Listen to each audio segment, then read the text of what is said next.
making disciples, transforming lives. Saudara, kalau hari ini Anda adalah seorang hamba dari seseorang, Anda kerja ikut orang, jadilah orang yang bisa diandalkan. Lakukan pekerjaan dengan baik, dengan hati yang tulus, dengan hati yang benar. Anda akan diperjuangkan. Saudara, kalau kita hari ini dipercaya menjadi seorang atasan, dipercaya menjadi seorang yang punya anak buah di bawah kita, saudara, milikilah hati yang peduli sama mereka. Milikilah hati yang mengasihi mereka. Bahkan kita ini anak-anak Tuhan, jadilah orang yang menyatakan kemuliaan Tuhan, memancarkan kasih Tuhan di dalam posisi kita kepada orang-orang yang dipercayakan kepada kita. Hari ini apa yang mau saya sampaikan? Saya kasih judul motivasi hati. Ini sebuah pengajaran tentang karakter hati yang kita perlu belajar. Saya dapatkan firman ini ketika saya saat teduh secara pribadi gitu ya. Tuhan berbicara banyak hal, menyingkapkan banyak sisi yang selama ini saya lewatkan gitu ya. Ketika saya baca sebuah perikop ini, tiba-tiba Tuhan berbicara banyak dan Tuhan taruh di dalam hati saya bahwa oke, ini saya akan mau sampaikan kepada jemaat gitu ya. Tuhan taruh dalam hati saya untuk dikhotbahkan karena yang harus belajar gak cuma saya tapi kita semua perlu belajar karena firman Tuhan ini mendidik kita di dalam kebenaran supaya hati kita itu berkenan di hadapan Tuhan. Kita buka sama-sama di Lukas pasal yang ke-7. Lukas pasal yang ke-7 ayat yang pertama sampai ayat yang ke-10. Saya akan pelan-pelan per ayat, tapi kita sebelumnya baca dulu satu perikop ini supaya kita tahu cerita utuhnya dulu ya. Kita belajar dari seorang yang mungkin jarang dibahas, tapi kita bisa belajar banyak dari orang ini. Lukas pasal yang ke-7 ayat yang pertama sampai ayat yang ke-10. Setelah Yesus selesai berbicara di depan orang banyak, masuklah ia ke Kapernaum. Di situ ada seorang perwira yang mempunyai seorang hamba yang sangat dihargainya. Hamba itu sedang sakit keras dan hampir mati. Ketika perwira itu mendengar tentang Yesus, ia menyuruh beberapa orang tua-tua Yahudi untuk meminta supaya ia datang dan menyembuhkan hambanya. Mereka datang kepada Yesus dan dengan sangat mereka meminta pertolongannya. Katanya, ia layak engkau tolong. Sebab ia mengasihi bangsa kita dan dialah yang menanggung pembangunan rumah ibadat kami. Lalu Yesus pergi bersama-sama dengan mereka. Ketika ia tidak jauh lagi dari rumah perwira itu menyuruh sahabat-sahabatnya untuk mengatakan kepadanya, Tuhan, janganlah bersusah-susah sebab aku tidak layak menerima Tuhan di dalam rumahku. Sebab itu aku juga menganggap diriku tidak layak untuk datang kepadamu. Tetapi katakanlah sepatah kata, maka hambaku itu akan sembuh. Sebab aku sendiri seorang bawahan dan di bawahku ada pula prajurit. Jika aku berkata kepada salah seorang prajurit itu pergi, maka ia pergi. Kepada seorang lagi datang, maka ia datang. Ataupun kepada hambaku kerjakanlah ini, maka ia mengerjakannya. Setelah Yesus mendengar perkataan itu, ia heran akan dia. Dan sambil berpaling kepada orang banyak yang mengikuti dia, ia berkata, aku berkata kepadamu, iman sebesar ini tidak pernah aku jumpai sekalipun di antara orang Israel. Dan setelah orang-orang yang disuruh itu kembali ke rumah, didapatinya lah hamba itu telah sehat kembali. Saudara, perikop ini seringkali kita belajar mengenai iman dari perwira ini. Betul, saudara mungkin sudah pernah dengar khotbah tentang atau cerita tentang ini dan memang Tuhan itu memuji gitu ya. Tuhan itu berkata iman sebesar ini tidak aku dapati di orang Israel. Nah tapi kita mulai belajar dari ayat yang pertama saudara ya. Ayat pertama dikatakan setelah Yesus selesai berbicara di depan orang banyak, masuklah ia ke Kapernaum. Jadi kalau sudah baca di Lukas pasal yang ke-6, pasal sebelumnya Yesus itu bicara kepada orang banyak. Yesus itu berkhotbah dan banyak ucapan-ucapan bahagia, kemudian pengajaran-pengajaran Tuhan ajarkan kepada orang banyak. Nah ceritanya setelah dia berkhotbah di depan orang banyak, Yesus kembali ke Kapernaum. Di manakah Kapernaum? Kapernaum adalah tempat Tuhan Yesus tinggal. Ya, pada waktu itu Yesus tinggal rumahnya di Kapernaum. Jadi dia pulanglah ke rumahnya, saudara. Yesus itu lahir di Bethlehem, kita tahu ya. Kemudian karena Herodes mau membunuh, malaikat Tuhan membawa Yusuf beserta Maria dan anaknya beserta Yesus pergi ke Mesir. Larilah mereka ke Mesir. Jadi Yesus balitanya itu di Mesir. Dari Mesir ketika Herodes sudah meninggal, Yesus kembali, tapi dia tinggalnya di Nazaret. ya, Nazaret Galilea, sampai di Nazaret sampai dia cukup besar.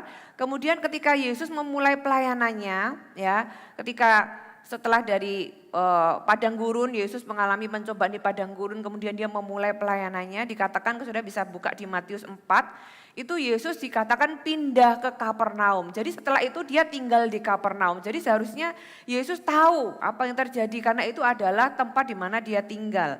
Nah, ayat yang kedua, di situ ada seorang perwira yang mempunyai seorang hamba yang sangat dihargainya.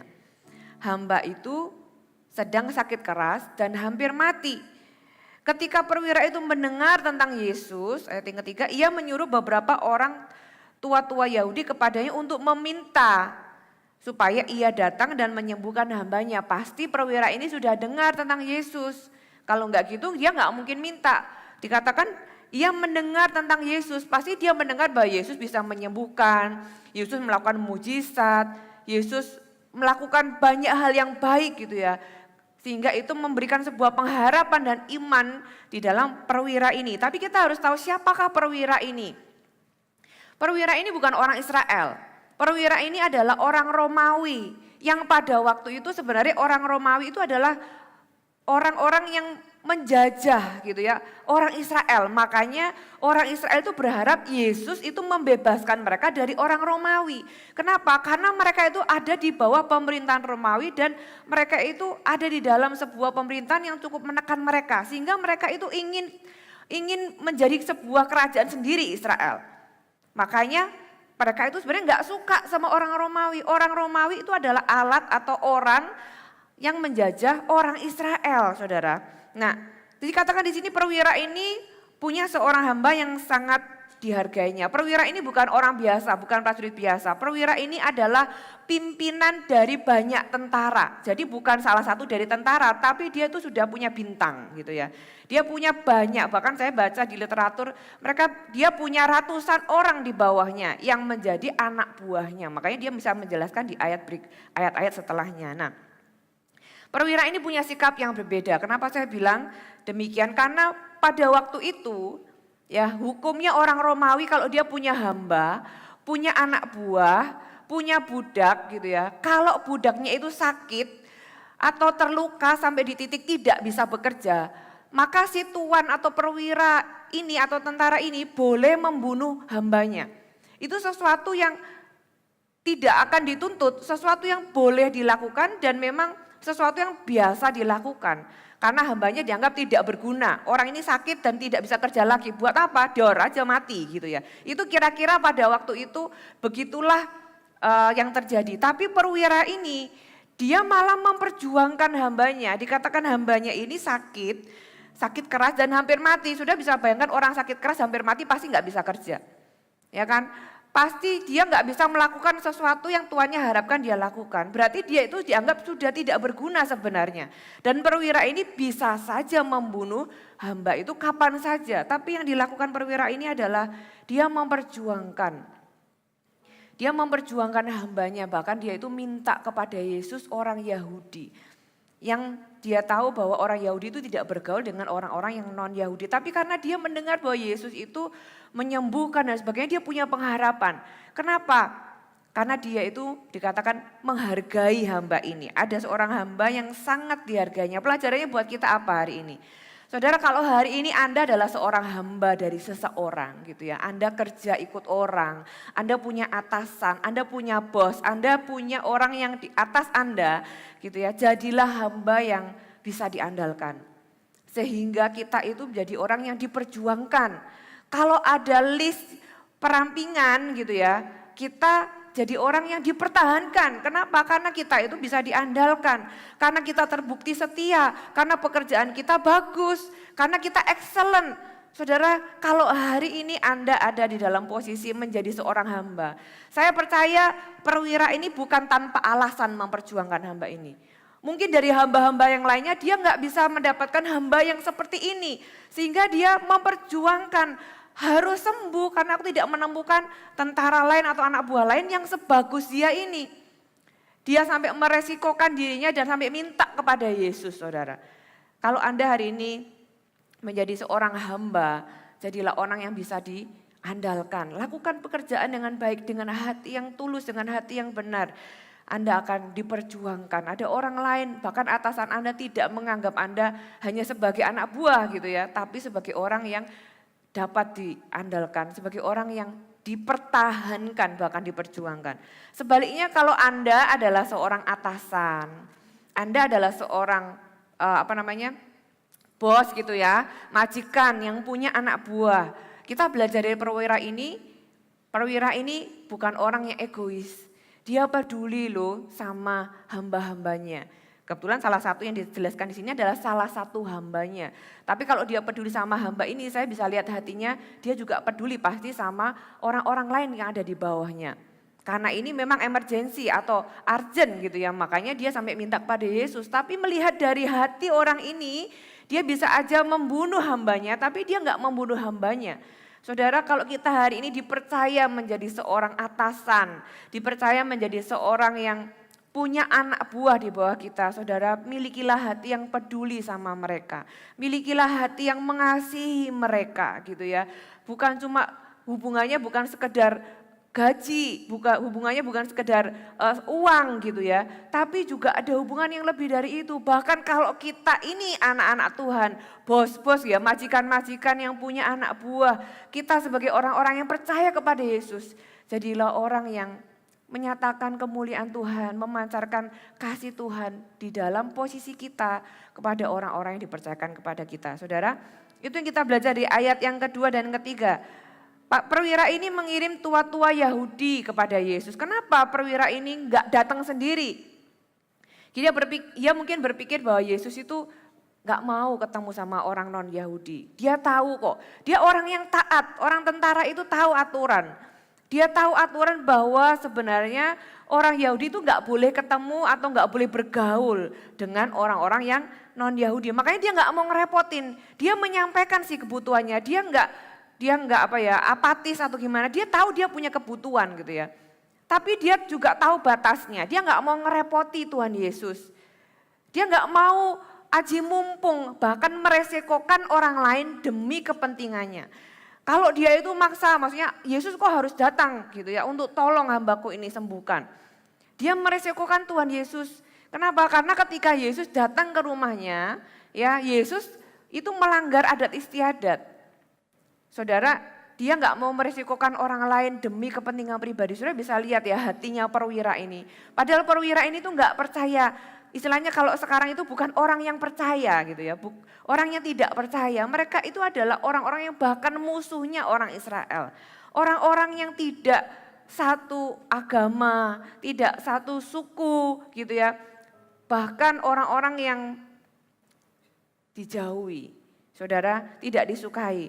Nah, kita lihat hatinya perwira ini luar biasa. Ayat yang keempat, mereka datang kepada Yesus. Siapa mereka? Mereka adalah tua-tua Yahudi tadi yang dimintain tolong sama perwira ini. Dan dengan sangat garis bawahi, dengan sangat mereka meminta pertolongannya. Katanya, ia layak engkau tolong. Jadi tua-tua Yahudi ini datang kepada Yesus dan berkata, Tuhan atau Yesus, mohon tolong orang ini. Karena dia ini layak engkau tolong. Saudara, kalau musuh Anda minta tolong sama Anda gitu ya, kira-kira Anda tolong enggak? Mungkin ya harusnya normalnya tuh orang tua-tua Yahudi itu bilang gini, gak usah ditolong Tuhan. Dia itu orang Romawi. Dia itu ya sama antek-anteknya, sama pemerintahan Romawi itu menjajah kita. Gak usah ditolong.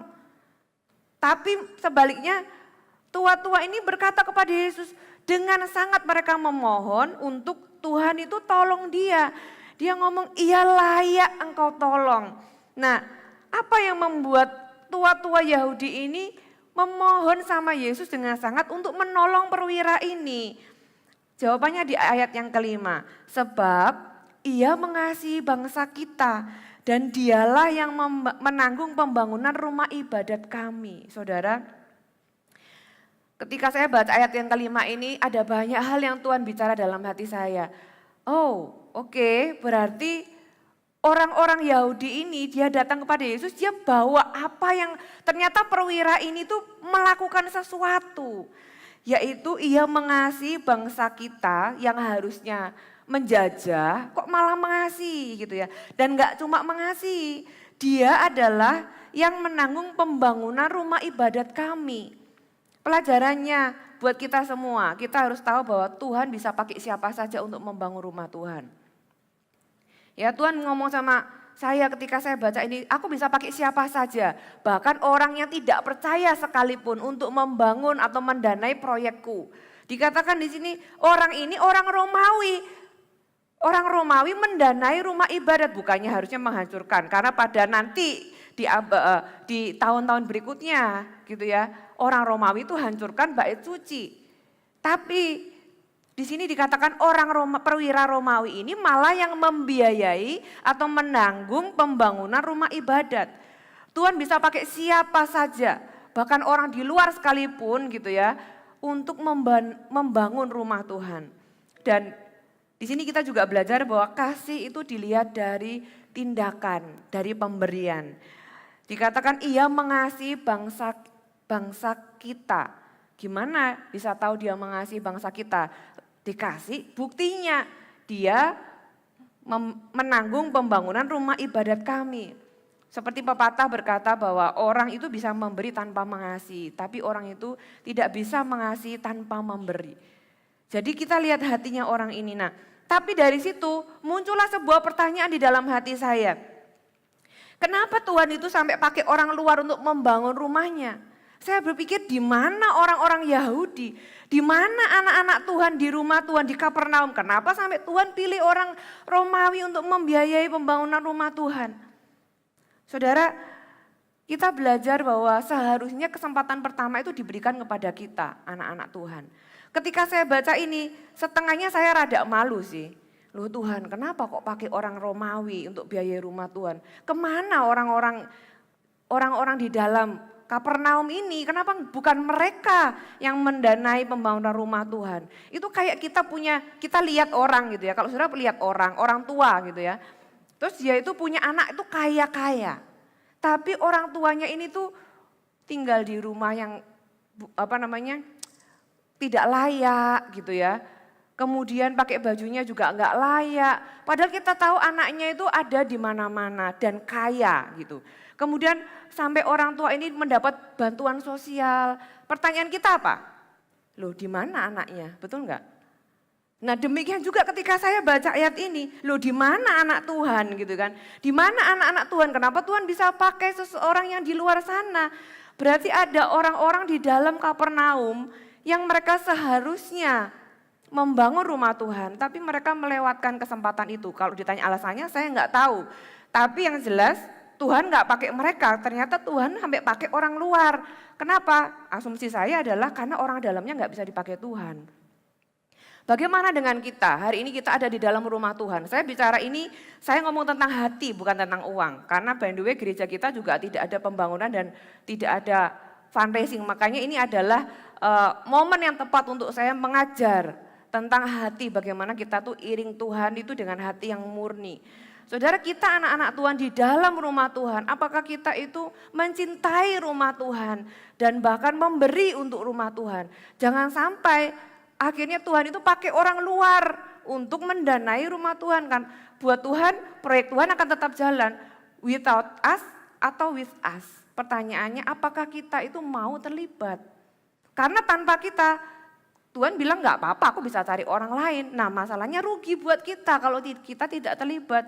Berarti berkat yang seharusnya untuk kita, karena kita nggak bisa menyalurkan, Tuhan kasih berkat ke orang lain supaya menyalurkan. Karena ujungnya adalah tetap tempat yang harus disalurkan Tuhan itu tetap harus tercukupi gitu ya. Saudara, ini adalah challenge untuk kita semua. Sebagai anak-anak Tuhan, sebagai orang-orang dalam rumah Tuhan. Untuk kita mengambil kesempatan ini, saya mau berkata sama Tuhan ketika saya baca ayat ini, pertama-tama saya angkat tangan sama Tuhan. Tuhan, saya mau pakai saya Tuhan, dalam area apapun lah ya, kemampuan, bahkan keuangan, waktu, semuanya. Tuhan, kalau Tuhan itu mau pilih orang dalam dulu Tuhan, dan saya angkat tangan, saya mau. Ya, supaya saya nggak malu gitu ya, saya nggak malu-maluin masa rumah Tuhan. Boleh sih Tuhan pakai orang luar, boleh aja. Tapi ya kayak tadi, di mana anak-anaknya, kok orang tuanya rumahnya nggak layak padahal anaknya kaya gitu kan. Nah saya sebagai anak-anak Tuhan saya nggak mau seperti itu. Saya mau jadi orang yang angkat tangan Tuhan pakai saya gitu ya. Kalau masih kurang bolehlah Tuhan pakai orang luar. Tapi sebelum Tuhan pilih orang luar, pilih orang dalam dulu. Katakan amin. Saudara mau jadi orang-orang dalam yang membangun rumah Tuhan? Amin. Saudara, tapi ingat Tuhan itu bisa pakai siapa saja, jadi saya nggak bisa berbangga. Kita semua nggak bisa berbangga dan berkata bahwa, oh karena karena saya loh, gereja ini tuh punya gedung yang bagus. Oh karena saya ini, maka Injil itu bisa diberitakan dan semua proyeknya bisa terdanai. Karena kita nggak bisa bilang seperti itu, karena kita ini hanyalah saluran. Kalau kita nggak mau pun nggak apa-apa gitu ya, Tuhan bisa pakai siapa saja. Dan luar biasanya yang saya belajar dari peristiwa ini, yang cerita ini adalah perwira ini tuh tidak nitip bilang sama Yesus, bilangin ya ke Yesus, aku sudah mendanai rumah Tuhan. Bukan dia yang bilang, tapi tua-tua Yahudi yang menyampaikan kepada Yesus. Ya, kita tahu bahwa orang ini bahkan merasa tidak layak ketemu sama Yesus. Saudara, sebenarnya cerita ini mirip sama cerita perumpamaan Yesus tentang orang Samaria. Saudara ingat cerita tentang orang Samaria? Orang Samaria yang baik hati, bedanya adalah kalau ini konteksnya adalah tentang pembangunan rumah Tuhan. Kalau orang Samaria itu tentang belas kasihan. Ada orang Yahudi dipukuli sampai setengah mati gitu ya sendirian di jalan menuju Yeriko. Ya, ada 2 orang yang lewat, imam dan orang Lewi. Kenapa mereka itu lewat duluan? Karena memang orang dalamlah yang dikasih kesempatan dulu untuk melakukan sesuatu. Sayangnya imam dan orang Lewi ini melewatkan kesempatan itu sampai akhirnya. Kalau orang dalam gak bisa ya sudahlah ya orang luar aja. Makanya perumpamaan itu orang yang ketiga adalah orang Samaria. Orang yang harusnya gak menolong, orang yang harusnya malah melakukan apa yang orang Lewi dan imam ini lakukan, yaitu hanya melihat dan melewatkan, harusnya itu orang Samaria. Tapi orang Samaria lah yang menolong, saudara. Nah ini cerita ini mirip, itu adalah sebuah challenge buat kita semua. Bahwa kalau saya ini ada di dalam sebuah gereja, gitu ya, aku adalah bagian di dalam keluarga ini, saudara. Mari ambil bagian, Tuhan aku mau, hati kita harus benar, saudara. Ya, kemudian kita belajar apa lagi? Ayat yang ke-6a. Lalu Yesus pergi bersama-sama dengan mereka. Setelah orang tua-tua Yahudi itu menyampaikan siapa perwira ini dan apa yang dilakukannya gitu ya. Yesus gak mikir 2 kali. Dia langsung pergi, dikatakan lalu Yesus pergi bersama-sama dengan mereka. Yesus tahu apa yang dia lakukan, dia pergi ke rumah orang non-Yahudi. Dia meresikokan sesuatu di dalam pelayanannya karena itu melanggar adat istiadat. Ya, karena ketemu dengan orang Yahudi atau bergaul atau bahkan datang ke rumahnya itu adalah sebuah pelanggaran pada waktu itu. Karena rumah orang non-Yahudi itu dianggap unclean. Bandingkan di Yohanes 4 ketika Yesus ketemu dengan perempuan Samaria, Yohanes 4 ayat 6 sampai yang ke-9. Di situ terdapat sumur Yakub. Yesus sangat letih oleh perjalanan, karena itu ia duduk di pinggir sumur itu hari kira-kira pukul 12. Maka datanglah seorang perempuan Samaria, hendak menimba air, kata Yesus kepadanya, berilah aku minum. Sebab murid-muridnya telah pergi ke kota membeli makanan. Tetapi kata perempuan Samaria itu kepadanya, masakan kau orang Yahudi minta minum kepadaku orang Samaria? Di dalam kurung, sebab orang Yahudi tidak bergaul dengan orang Samaria. Jadi saudara, orang Yahudi itu bergaul dengan orang Yahudi. Orang Samaria itu di luar dianggap orang yang mungkin kata sekarang itu disebut orang kafir gitu ya. Dia gak bergaul, pada waktu adatnya seperti demikian. Nah orang Romawi itu lebih lagi, bukan cuma orang kafir tapi penjajah. Tapi orang yang orang sama orang Samaria aja gak bergaul, apalagi sama orang Romawi, itu kira-kira kayak gitu. Contoh lain di Markus 7 ayat yang ke-26 sampai ayat yang ke-27. Perempuan itu seorang Yunani, bangsa Siro-Fenisia. Ia memohon kepada Yesus untuk mengusir setan dari anaknya. Lalu Yesus berkata kepadanya, Biarlah anak-anak kenyang dulu sebab tidak patut mengambil roti yang disediakan bagi anak-anak dan melemparkannya kepada anjing. Padahal sama loh, dia itu datang minta Tuhan melakukan sesuatu. Perwira ini juga lewat orang lain menyampaikan kebutuhannya. Tapi Tuhan itu memberikan sebuah kata-kata sebab tidak patut. Memang adatnya itu enggak patut untuk nolong orang yang bukan Yahudi. Yesus bilang aku dipanggil untuk domba-domba orang Israel. Ya, tapi pada akhirnya Tuhan tetap menolong orang Sirofenisia ini. Tuhan juga menolong mempertobatkan perempuan Samaria ini. Tapi di sini kita melihat sebuah adat bahwa di sana itu tidak seperti itu, tidak saling bergaul. Makanya ketika Yesus mau datang kepada perwira ini, dia sedang meresikokan sesuatu di dalam pelayanannya. Ya, apa yang kita belajar dari ayat yang ke-6a ini, satu kalimat saja Yesus pergi bersama-sama dengan mereka. Kita belajar bahwa Tuhan itu memperhitungkan apa yang perwira ini lakukan terhadap rumah Tuhan. Saudara, Tuhan memperhitungkan juga apa yang kita lakukan terhadap rumah Tuhan. Bukan kita yang memperhitungkan apa yang kita lakukan, kemudian hitung-hitungan sama Tuhan. Bukan, tapi Tuhan itu memperhitungkan apa yang kita lakukan. Kenapa? Karena kalau kita yang hitung-hitungan sama Tuhan, pasti kita kalah sudah. Tuhan aku sudah A, B, C, D, E sampai Z. Buat Tuhan ya diketawain, orang semuanya itu aku yang kasih, kok kamu bisa lakukan itu karena aku memberikan kamu kesempatan. Karena kamu tak kasih resource berupa kesehatan, kekuatan, ya kemampuan dan sebagainya. Terus kita bikin list sama Tuhan. Saudara, Tuhan itu gak perlu kita bawa itu hitungan sama Tuhan. Tuhan itu memperhitungkan kalau hati kita benar. Malah kalau kita itu hitung-hitungan sama Tuhan, hati kita sudah salah. Kita belajar dari perwira ini, ya dia nggak ngungkit apapun gitu ya. Pada waktu dia butuh pertolongan, dia nggak ngungkit apa yang dia sudah lakukan. Tapi Tuhan itu memperhitungkan apa yang dia lakukan. Ya, dan pelajaran yang kedua adalah hati kita untuk rumah Tuhan itu directly menyentuh hatinya Tuhan. Apa yang kita lakukan untuk Tuhan di dalam rumah Tuhan itu directly menyentuh hatinya Tuhan. Apa yang kita lakukan untuk rumah Tuhan itu directly langsung menyentuh hatinya Tuhan. Makanya Tuhan gak mikir dua kali. Dia langsung pergi ke rumah perwira ini. Saudara, itu yang kita belajar dari ayat ini. Ternyata Yesus itu memperhitungkan apa yang kita lakukan. Ayat yang ke-6b kita lanjutkan. Ketika ia tidak jauh dari rumah perwira itu menyuruh sahabat-sahabatnya untuk mengatakan kepadanya, Tuan, janganlah bersusah-susah sebab aku tidak layak menerima Tuan di dalam rumahku. Sebab itu aku juga menganggap diriku tidak layak untuk datang kepadamu. Saudara, perwira ini itu dengan semua yang dia sudah lakukan, yang kita sudah dengar dari tua-tua Yahudi, perwira ini tuh sama sekali enggak ada unsur merasa berhak. Dia bisa aja loh merasa berhak. Kan aku sudah bla bla bla. Kan aku sudah bla bla bla gitu ya. Berapa banyak dari orang Kristen yang mudah sekali kita merasa berhak. Orang ini tidak merasa berhak gitu ya atas semua pemberiannya dan perbuatannya untuk orang Yahudi dan untuk rumah Tuhan. Dia datang benar-benar murni dengan kebutuhan dan menganggap bahwa dia percaya Yesus punya kuasa, sudah. Dia enggak bawa embel-embel yang lain.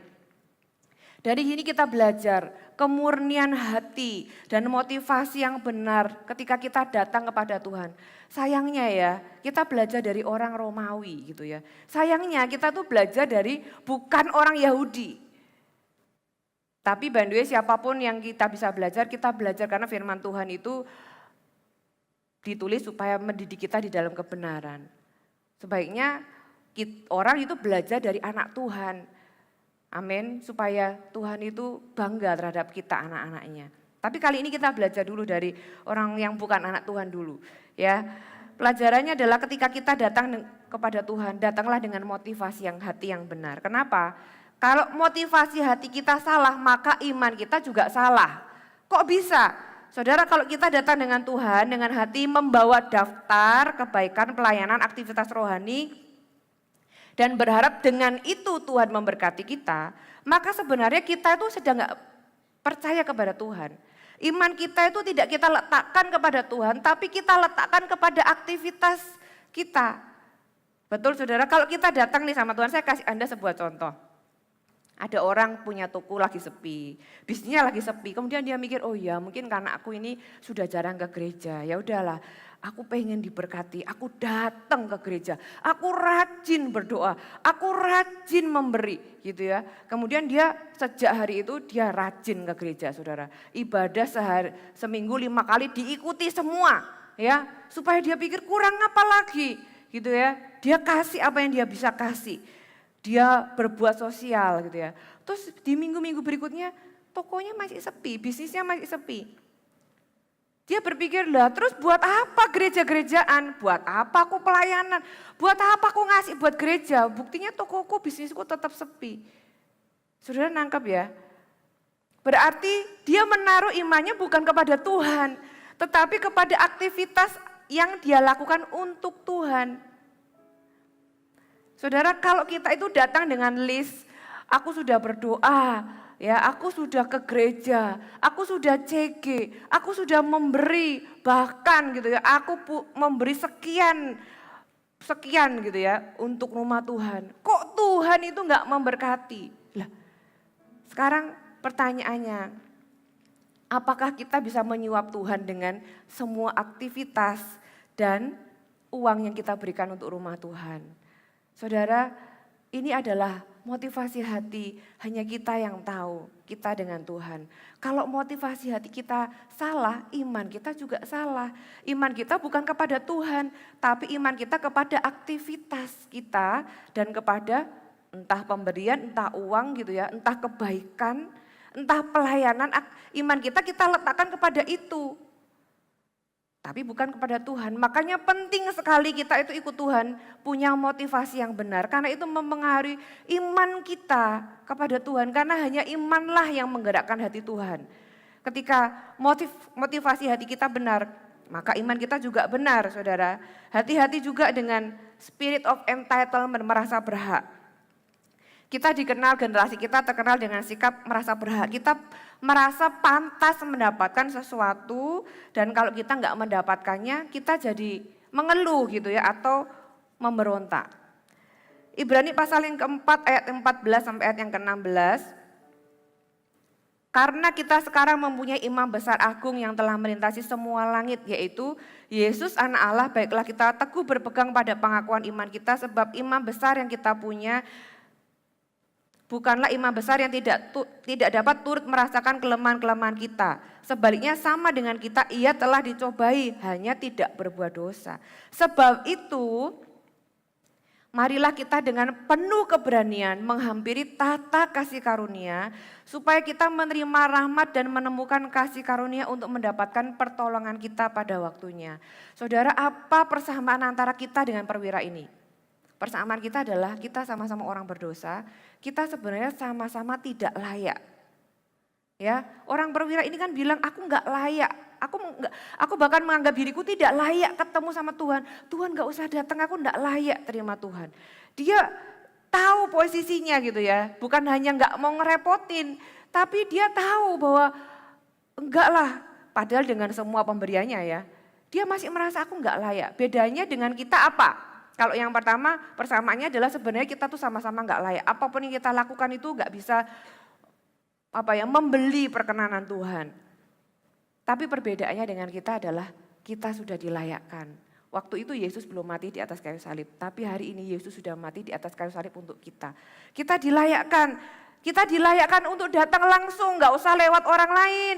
Kalau tadi kan dia lewat tua-tua Yahudi, kasih tahu ya sama Yesus, istilahnya titip doa gitu ya. Tapi kalau sekarang kita bisa langsung sama Tuhan. Kita bisa langsung kepada Bapa. Kenapa? Karena kita punya Yesus. Makanya kalau kita berdoa, materainya atas nama Yesus, betul? Dalam nama Yesus, amin. Nah itu sudah langsung alamatnya jelas, suratnya nyampe kepada Bapa. Kan bukan atas nama pelayanan kita, bukan atas nama kebaikan kita, bukan atas nama aktivitas rohani kita. Oh aku sudah berpuasa atas nama puasa kita yang sudah berapa hari. Bukan, tapi materai kita adalah atas nama Tuhan, atas nama Yesus. Makanya adalah hal yang tidak patut atau tidak pantas. Kalau kita itu datang sama Tuhan, Kita minta Tuhan lakukan sesuatu untuk hidup kita karena kita merasa berhak setelah kita melakukan hal-hal tertentu yang kita pikir kita bisa membeli Tuhan dengan aktivitas rohani kita. Saudara, kita pikir apa yang kita lakukan bisa menyuap perkenanan Tuhan dan membuat Tuhan itu melakukan sesuatu untuk kita. Itu iman yang salah dan keluar dari motivasi yang salah. Saudara, bagaimana mungkin kita itu bisa menyuap Tuhan dengan daftar pelayanan dan pemberian kita, sedangkan apa yang kita lakukan itu semuanya dikasih sama Tuhan gitu ya. Nah, saya kagum sama perwira ini karena dia sama sekali tidak mention apa yang dia lakukan. Orang lain yang mention, tapi dia datang sama Tuhan, dia nggak mention, bahkan dia itu merasa nggak layak. Nggak usah Tuhan, aku itu cuma butuh hambaku disembuhkan. Ini bukan tentang aku, apa yang aku sudah lakukan itu aku lakukan dengan murni kok. Karena aku mengasihi bangsa ini, bukan untuk imbal balik apapun. Cuma aku ini sekarang punya kebutuhan dan aku tahu Tuhan itu bisa menyembuhkan. Gak apa-apa datang sama Tuhan penuh dengan doa, saudara. Dengan doa membawa kebutuhan kita. Gak ada yang salah gitu ya. Tapi yang salah adalah ketika kita itu motivasinya salah dan transaksional sama Tuhan.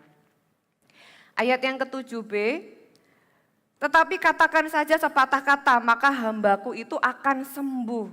Luar biasa ya orang ini, sudah enggak membanggakan jasanya, tapi dia percaya sama Tuhan. Pelajarannya adalah perwira ini tahu bahwa kuasa Tuhan itu tidak dibatasi dengan jarak. Tuhan ngomong dari jauh aja gitu ya, hambaku pasti sembuh. Tuhan enggak usah datang, enggak apa-apa. Tuhan ngomong satu patah kata aja, hambaku pasti sembuh. Dia tahu bahwa mujizat itu bukan sulap. Yang perlu ada pesulap, ada di kehadiran pesulapnya. Enggak, mujizat itu bukan seperti itu.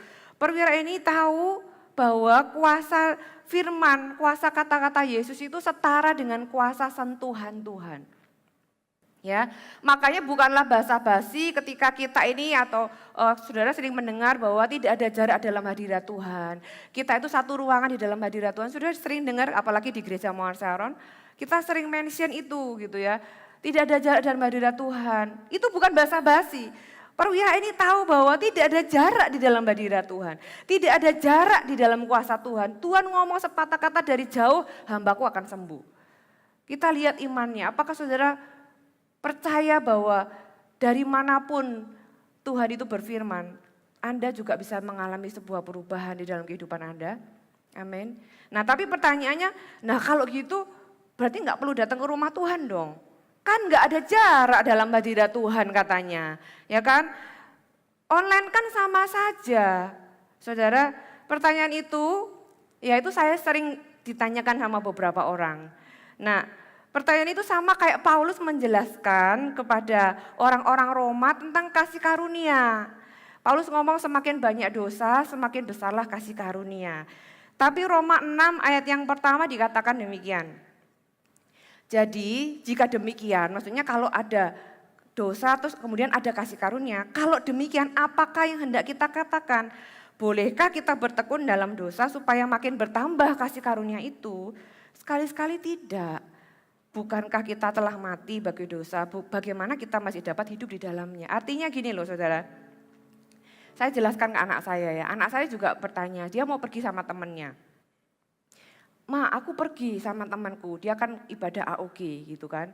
Aku gak bisa ibadah AOG, aku online aja ya gitu. Saya bilang loh, kamu bisa pergi sama teman kamu, kenapa ibadahnya online, kenapa gak dibalik aja gitu ya. Ketemu sama temannya online, ibadahnya onsite gitu ya. Ya ini joke gitu ya. Tapi saya kasih penjelasan sama anak saya. Saya bilang, nak, tongkat itu diperlukan ketika kita patah tulang. Kalau kita patah tulang, kita pakai tongkat supaya kita bisa jalan, betul.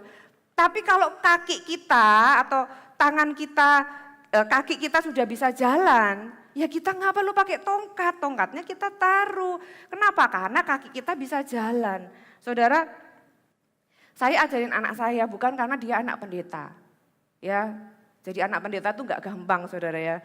Karena dia punya pressure yang seharusnya dia tidak miliki kalau mungkin bukan anak pendeta. Tapi saya ngajar itu bukan karena saya malu, by the way di sini juga tidak diabsenkan siapa yang datang siapa yang enggak. Jadi saya ajarin anak saya bukan karena siapa saya, tapi saya mau dia punya prinsip yang benar. Dari dulu sebelum saya jadi hamba Tuhan, saya masih muda gitu ya, saya punya prinsip selama saya masih bisa bangun dari tempat tidur, saya akan datang ke gereja.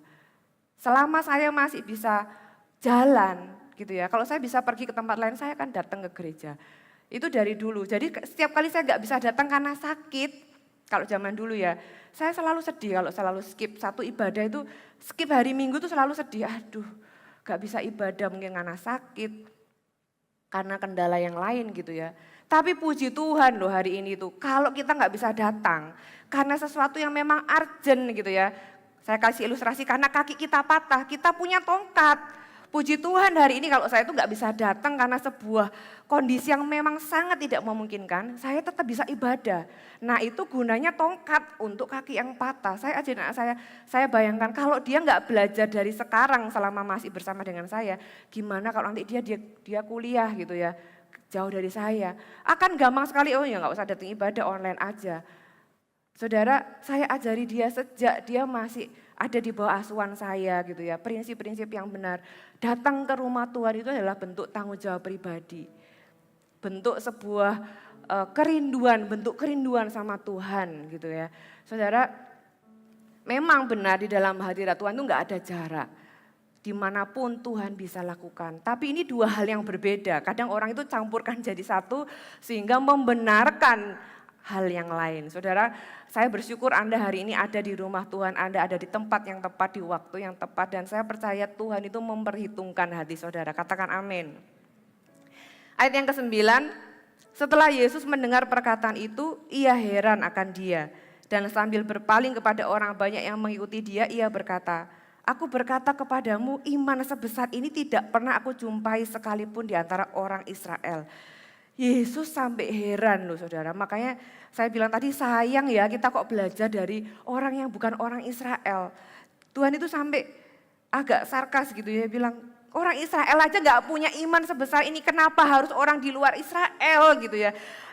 Sebenarnya Tuhan itu expect orang dalam yang punya iman sebesar ini ya. Saya berdoa supaya ekspektasi Tuhan itu ditemukan di dalam kita, katakan amin. Yesus itu cuma heran terhadap dua hal, yang pertama iman, yang kedua ketidakpercayaan. Nah perwira ini bagaimana mungkin dia bisa punya iman sebesar ini yang dipuji Tuhan? Jawabannya ada di ayat yang ke-9. Sebab aku sendiri seorang bawahan dan di bawahku ada pula prajurit. Jika aku berkata kepada salah seorang prajurit itu pergi, maka ia pergi. Dan kepada seorang lagi datang, maka ia datang.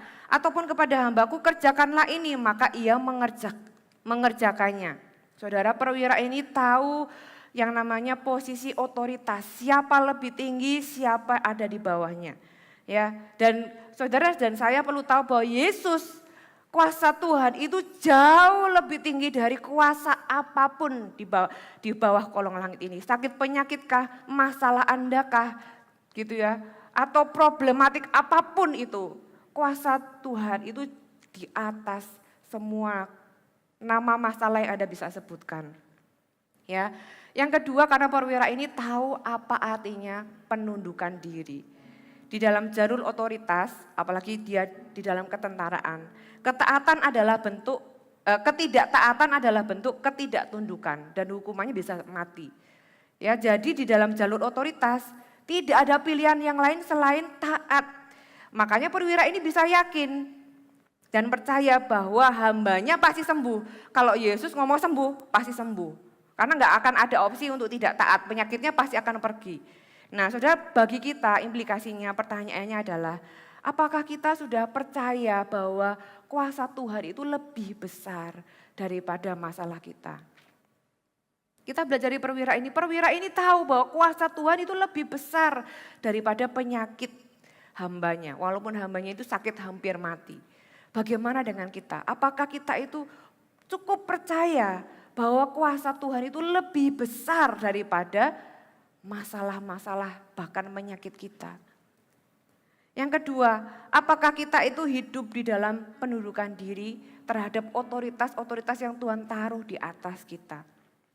Ya, kalau kita ini sendiri sulit untuk tunduk dan taat kepada otoritas yang Tuhan tetapkan di atas kita, akan sulit buat kita mempercayai bahwa kuasa Tuhan itu juga dapat mengusir masalah kita. Kenapa? Karena kita yang sering nggak taat, berarti kita itu sering punya opsi untuk tidak taat ketika kita disuruh oleh otoritas di atas kita. Nah kita juga apa yang kita lakukan gitu ya, hati kita pun akan berbicara hal yang sama ketika bagaimana kita mempercayai Tuhan. Kita berpikir masalahku mana mungkin pergi, mana mungkin dia taat sama Tuhan. Kenapa? Karena kita juga sering gak taat. Makanya penting untuk kita tuh belajar taat supaya kita tahu bahwa di dalam iman kita itu bicara mengenai otoritas. Di dalam otoritas itu perlu penundukan diri. Nah kalau kita tidak melatih, tidak tahu bentuk pendudukan diri dan ketaatan, sulit loh buat kita untuk percaya bahwa penyakit itu bisa pergi. Penyakit itu pasti pergi. Kenapa? Kenapa kita berpikir penyakit itu tidak pasti pergi? Karena kita juga tidak pasti taat ketika kita disuruh. Makanya kita juga ragu-ragu, masalah kita pergi enggak ya? Kalau Tuhan berbicara, penyakitnya pergi enggak ya? Kayaknya punya opsi untuk tinggal. Kenapa? Karena kita sendiri kalau disuruh juga punya opsi untuk tidak taat. Nah perwira ini itu berkata bahwa gak mungkin gak taat. Dia tahu bahwa karena dia adalah bawahan dan di bawahnya dia juga punya bawahan. Dia adalah seorang atasan tapi dia juga seorang bawahan. Dia tahu prinsip pendudukan diri, dia tahu prinsip ketaatan. Makanya dia gak punya pemikiran lain selain pasti nurut. Hambaku pasti sembuh, penyakit itu pasti pergi kalau Yesus perintahkan sesuatu walaupun dari jauh. Saudara, iman kita itu juga bertumbuh di dalam pemahaman kita terhadap otoritas Tuhan. Makanya penting untuk kita itu hidup di dalam ketaatan dan pendudukan diri. Karena itu akan berhubungan langsung mempengaruhi pengertian kita tentang Tuhan dan pertumbuhan iman kita. Saudara, dan imanlah yang menggerakkan Tuhan. Ayat yang terakhir, ayat yang ke-10. Dan setelah orang-orang yang disuruh itu kembali ke rumah, didapatinya hamba itu telah sehat kembali. Saudara, ayat ini menjelaskan bahwa Tuhan menjawab kok pertanyaan atau Tuhan menjawab kok doa perwira ini, yaitu menyembuhkan hamba yang sangat dihargainya. Tuhan menghargai perwira yang tidak mementingkan diri itu dan Tuhan membuktikan bahwa memang yes, Tuhan punya otoritas yang lebih tinggi dari penyakit hamba ini seperti yang dipercayai oleh perwira ini. Anda belajar sesuatu pagi hari ini, amin. Saya undang kita semua berdiri. Kita hampiri Tuhan. Mari buka hati kita. Setiap orang berurusan pribadi dengan Tuhan. Tidak ada yang dihakimi, firman Tuhan itu mendidik kita di dalam kebenaran. Supaya kita mengikut Tuhan dengan hati yang tulus, dengan hati yang murni. Dengan demikian Tuhan menemukan kita orang-orang dalam, anak-anak Tuhan. Punya hati yang berkenan. Dan Tuhan itu gak perlu membanggakan orang luar, tapi membanggakan kita anak-anaknya. Amin. Hai, terima kasih sudah bergabung bersama kami, Gereja Mount Sharon, Jabodetabek. Sebagai gereja Tuhan, adalah kerinduan bagi kami untuk melihat Anda terus bertumbuh di dalam pengenalan akan Tuhan dan mengalami perubahan hidup. Maka dari itu, bergabunglah bersama komunitas kecil kami, Connect Group. Dapatkan informasi lebih lanjut pada kolom deskripsi kami. Last but not least, don't forget to subscribe dan bagikan video ini kepada orang yang Anda kasihi. Thank you for joining us and see you next time.